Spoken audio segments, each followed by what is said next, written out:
y'all, I'm Kara Perez, founder of Bravely Go, and I don't want to have kids. So who's going to take care of me when I'm old? This is most likely the first question you will hear when you tell somebody you don't want to have kids. And it's both a little fucked up and also really important to answer. So today's video is for all my fellow child-free folk. We're going to talk about how you can set up a financial plan now and later in life to make sure that you have a plan for care. And if you would like to see more socioeconomic video essays from us, please consider becoming a patron. Our patrons help support this channel and all of our content on social media, and they get super awesome bonuses like AMA hours with me and event discounts. So find that link in our description.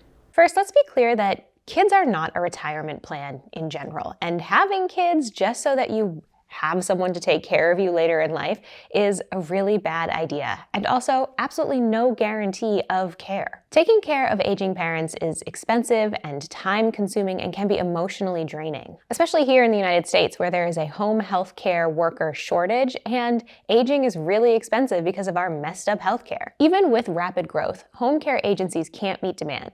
More than 85% of the home care agencies in the 2022 HCP benchmarking report turned down cases in 2021 due to the shortage, and 59.7% consistently turned down clients. Plus, financially speaking, the cost of aging can be astronomical. I recently spent time with my grandmother near the end of her life, and we were quoted $5,700 per week to have a live-in 24-hour nurse.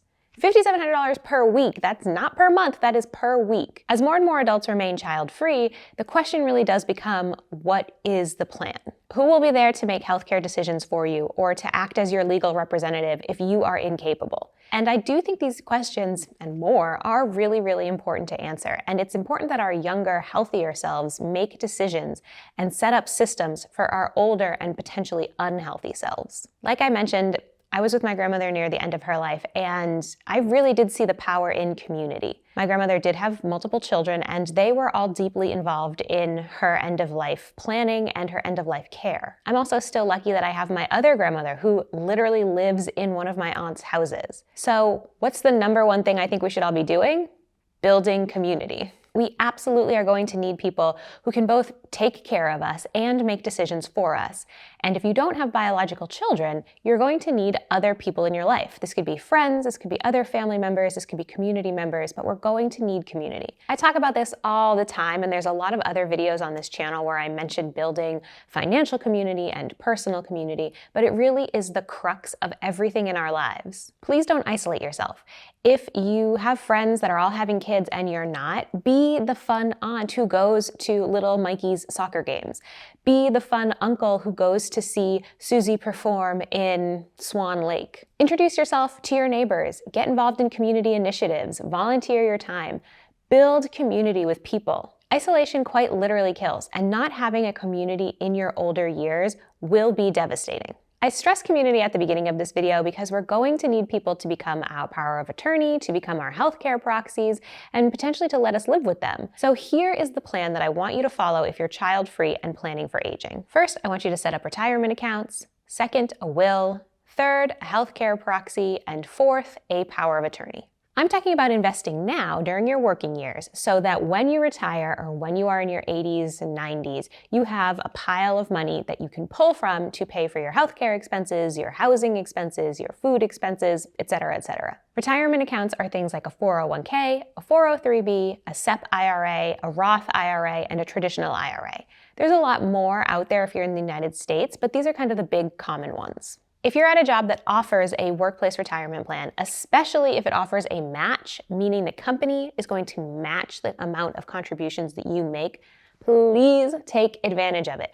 Please start contributing. You can start really small. It can be $25 every 2 weeks. It can be $50 every 2 weeks, but please start. The earlier you start investing, the better chance you have to build wealth long term. If you do not have a workplace retirement plan, I really like IRAs. There's a Roth IRA and a traditional IRA.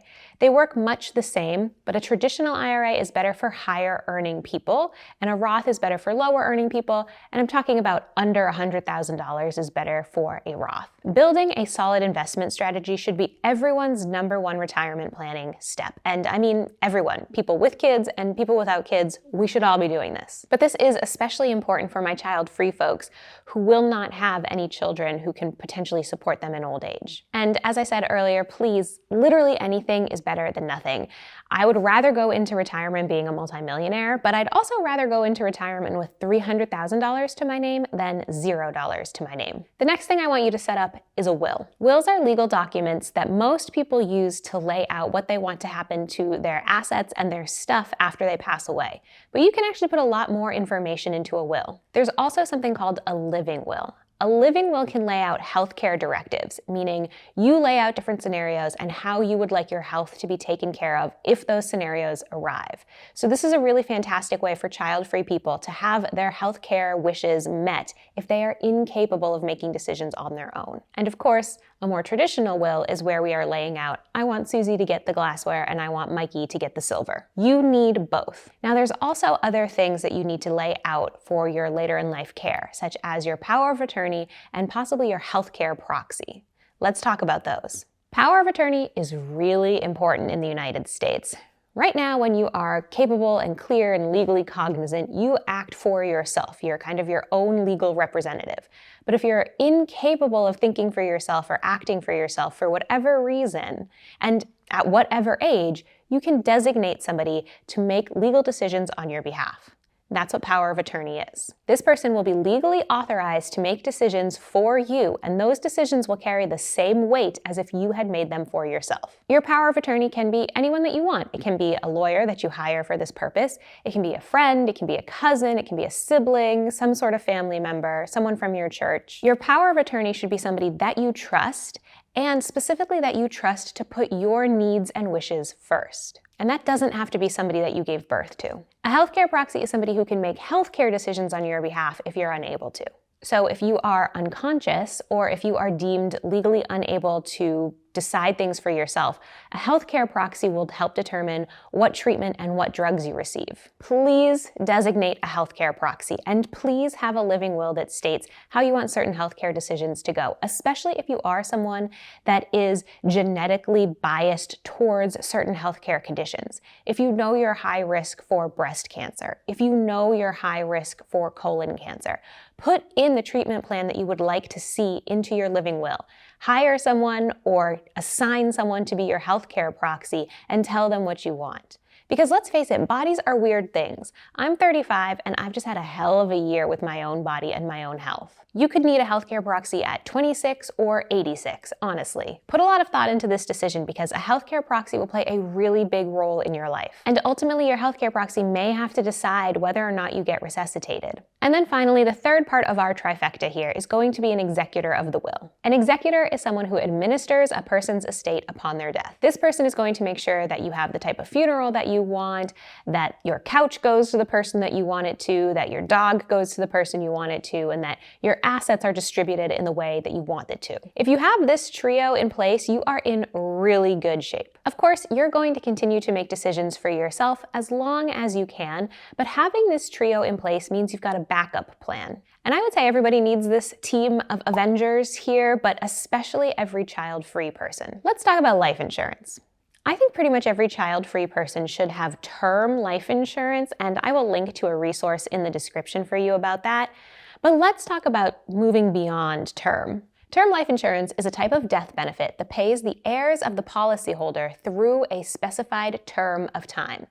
Once the term expires, the policyholder can either renew it for another term, convert the policy to permanent coverage, or allow the term life insurance policy to lapse. So basically, you are paying into a term life insurance policy that covers a period of time, 10 years, 15 years, 30 years, a term of time that you select. And if anything happens to you in that time, that benefit would pay out to your heirs. Now, I'm using the word heirs because it doesn't have to be your kids. And as child-free folks, you might want to leave your estate or this life insurance policy to your nieces and nephews, to an institution, to your friends, to other members of your family. But you can't leave it unless you have it.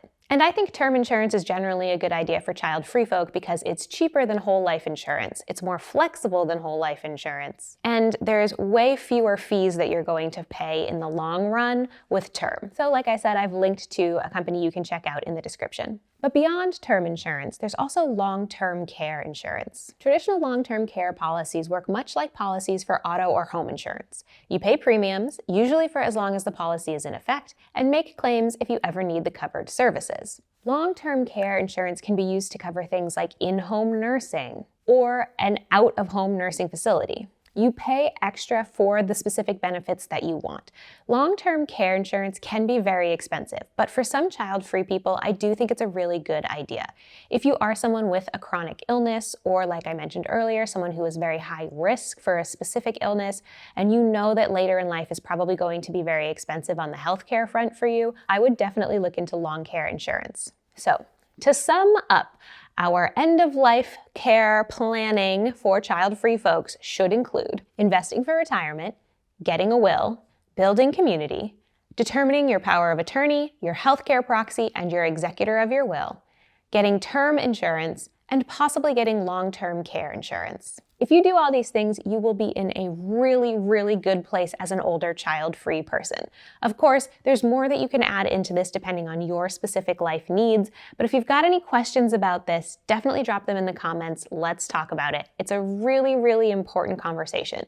And please feel free to send this video to any of your child-free friends or child-free family members, because it's not a topic that I see talked about a lot in our money world. If you enjoyed this video, give us the old thumbs up, make sure to hit subscribe, and come on back next Monday for new videos.